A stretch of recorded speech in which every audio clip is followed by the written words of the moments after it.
Alright, y'all. So, a video just popped up on YouTube, and I've been saying for maybe a couple of months now that I feel like they're trying to oppress and suppress and maybe even kill the black population. But I said, well, I don't think it's the whole black population. I believe it's the Israelites. Alright. This happened in Egypt when Pharaoh said, we're going to unalive the firstborn of Israel, or was it the boys? It was one of the two. And so they took the boys, or they commanded that the midwives take the boys and throw them in the river. They didn't do it because they feared God more than they feared Pharaoh. Hear that. Fear God more than you fear Pharaoh, because they're coming for us. And I have felt this since I've been traveling.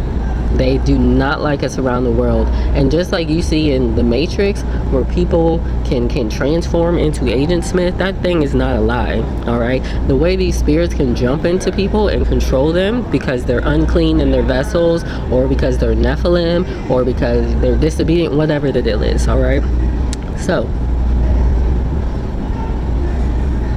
they're coming for the children of Israel, and that's why they're making things harder.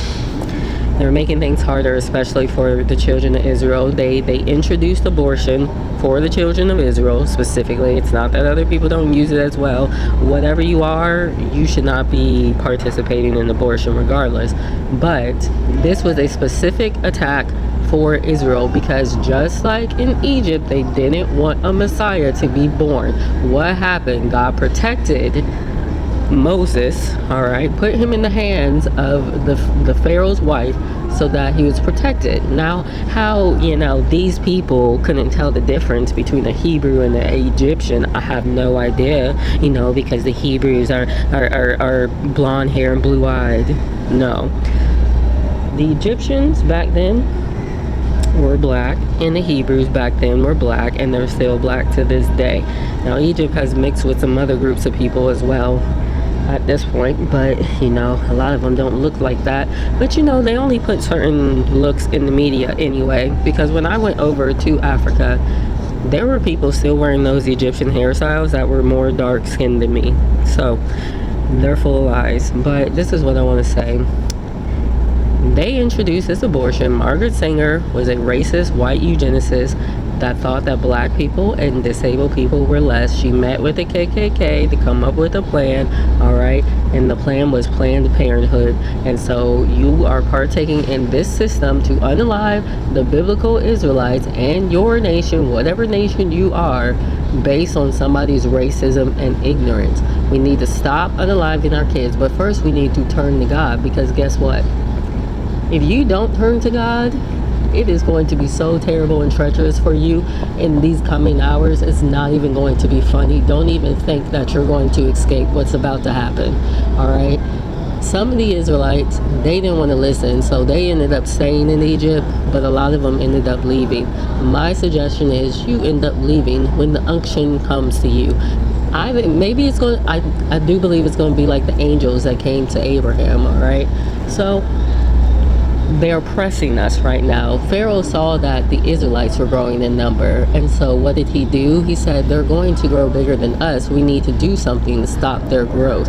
So what do? They introduce different things into the atmosphere. Oh, you guys, it's not about race. All of a sudden it's not about race, but it's been about race for the past 400 years. In every advertisement, and actually a white guy said this, well, I don't think it's about race. I think in the video they talk about bloodline. Alright, they know the bloodlines of everyone. Us, maybe not so much. I personally ask God, a lot of people don't care, but they want our bloodline to intermix with the bloodlines of other people. So what are they doing? As this dude said, black men with white women makes up about 1%. Alright, of the interracial couples, I guess. Yet it is accountable for 70% of the marketing. And I know, because earlier this year I was at the mall. Every single ad that I walked past was a black man with a white woman. And don't get me wrong, if you are a white woman married or dating a black man, and you have fully submitted to God, then I'm all for it. What I'm not for is our people not knowing who they are yet and then getting with these women of other nations that are going to keep them in a mental state of rebellion. Because those women haven't learned, those women are used to living the lifestyles that they live, right? And they're not the only ones, to be honest, okay? And you can be a black person and marry another black person of another bloodline as well. But I do believe there is a good grip of American black people that are Israel. So 9 times out of 10, you're probably marrying another Israelite if you have married a black person in America. So with that said, there is a hit out on us.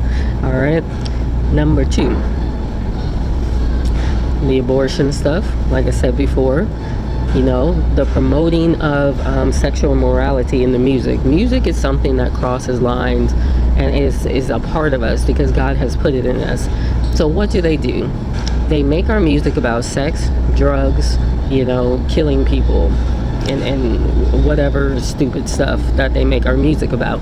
So that becomes our programming. Words are programming. Music, therefore, is also programming. Even by the melodies, you can be programmed by music, because certain frequencies, like Kanye West was saying, the 808 beat is there to stimulate the genitalia area so that people feel sexually aroused. So they want us to put our focus on especially sex. And so what do these women do out here? These Israelite women and other women, they sleep around. Same thing with the men. They sleep around. The women think it's just about their appearance. They think it's just about sex. I worked an event the other day and they were doing this rendition of Drake, right? Drake songs. We know that Drake likes to sing about sex, money, women, drugs. I don't know if Drake really sings about drugs, but yeah. But a lot of the rappers and R&B artists do. And so, a lot of the women showed up. They were absolutely beautiful. Probably one of the best looking groups of people I've seen. Predominantly black people, some Latinos here and there, a couple Asians, a couple white folks. And even the people up on the stage were like, wow, you guys look so beautiful. But there was women showing up there, heinies out this world, the Nash just falling out the skirt. All right, you know who taught them that? These raptresses.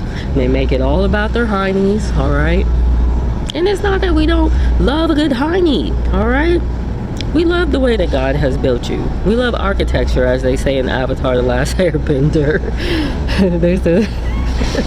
There's something about buttresses. It was cracking me up, but yeah. But don't put yourself on display like that, because you're doing it because you want the validation of men, and your marketing is going to be sexual marketing. And what are they going to want? They're going to want sex out of you. They're going to lie to you. They're going to manipulate you to get it. It makes you feel like a bad person. You sleep with them. Next thing you know, you get pregnant, and then the father is gone. So another single mother in the picture. So they deceived us in that way. All right, making it all about sex, making it all about appearance, making it all about materialism. So they throw these things in the atmosphere. Oh, Ralph Lauren has a new brand, a new look for black people now. Oh my gosh. The proximity, trying to gain proximity to them. All right, whether it be through them saying stuff about our hair, saying stuff about our skin color. A lot of people will sniff when they walk past me, and I've done that once before when I was in Africa, and I'm ashamed to admit it, but when I did it, I realized I was doing it, and I realized the reason why I did it was because subconsciously I thought I was better than them, and I had to repent of that. And so, a lot of people will sniff when they walk past you. It's been predominantly white people, because it's like they feel like they own the space, or they want to control the space, and they do subconsciously think that they're better. And so they'll do little microaggressions like that, or they'll look at you in a certain way, and that kind of stuff, and it's almost like to pressure you into fitting with them more. So what do? You go out and try to match them financially. You try to match them materialistically. You take upon their women and their men. So And then these killings that are happening lately. Oh, white man kills black boy. And oh, white man kills young black children. It's happening on purpose to make us mad, all right, and make us rebel and put us in a certain mental spot, then that perhaps we can be more violent and basically compromise our own selves, all right. And then you have little other things put in the atmosphere, like this Pop the Balloon show. I don't think it's purposely doing it, but it kind of displays the vanity that we have fallen into as a people. Like one guy's like, oh, well, I don't really want to date you because you got a scar on your knee. Or women are like, oh, well, I don't really like your pants. There's too many like holes and rips in them. Like things that shouldn't even matter so much. Food as well. You try to make life seem like it's all about food. It's not about food, and that's why Matthew 6 says it's not about the putting on the clothing. It's not about what you eat, etc. These are the things that the nations care about, not the people that are submitted to God. Because what else do they have to put their trust in? Nothing. And so they put their trust in the things that God created and not in God. That's what the nations do. So I think it's a shame. Personally, I think that, oh, this is another thing, belief systems. Oh, this is a white man's belief. Prove it. No one can seem to prove it. You don't do any history, you don't do any research. There always seems to be this like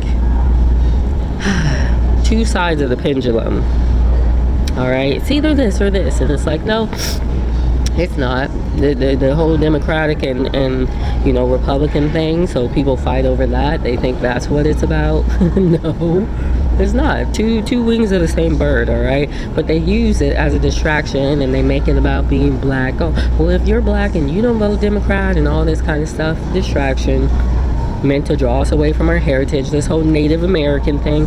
Oh, we're Native American. My grandma was Choctaw. But now you see all these people putting their DNA on the internet, and they're like, I was told I was Choctaw, but I'm actually like 90% Nigerian. And so it's just funny. And even that's a deception. Because when I did my DNA, I came out as Nigerian, but what they do is they only count the modern populations. They don't count the ancient populations. And so when I did my ancient DNA, it actually showed that I was East African. So they're hiding that as well. All this is a means to try to hide our identity so that we don't know who we are. Esau said he wanted to blot out the name of Jacob, and these are the measures in which he's taking to do it, and probably even more that I didn't mention. So with that said, y'all, like, we need to wake up to who we are. Mufasa told Simba, remember who you are. You are my son. It does not matter what you have done in this world. The time is coming. You need to repent. You need to put your focus on God. You need to let go of all the lies that they're telling you about Christianity. Although I don't want to say all of it's lies. Some of it's true. But you don't know which is true until you come to God and ask Him. Because a lot of it's also lies that these people are telling to try to get you to forsake your identity. To take up the worship, the veneration of fallen angels, orishas, ancestors, and that kind of thing, and to stay in this world which practices the customs of these oppressors. So anyway, y'all be blessed. Have a good one. At this point, they even got people who are absolutely not Israel, just straight up people from Britain and Germany talking about their Israel now. That is also a way that they're trying to usurp our identity. All right, and then they're trying to use fake science. Oh, it's the J type and the R type, when you can actually look up these haplotypes and realize that they come from the Caucasus and that they come from Europe. They do not come from the land that they call Israel, nor do they come from the land of Abraham, which is actually mentioned in Genesis 15:18, and they'll also believe Joshua from the river Gihon, which is the Nile, which flows up from southern Africa all the way up to Egypt to the Euphrates. So they don't want us to know.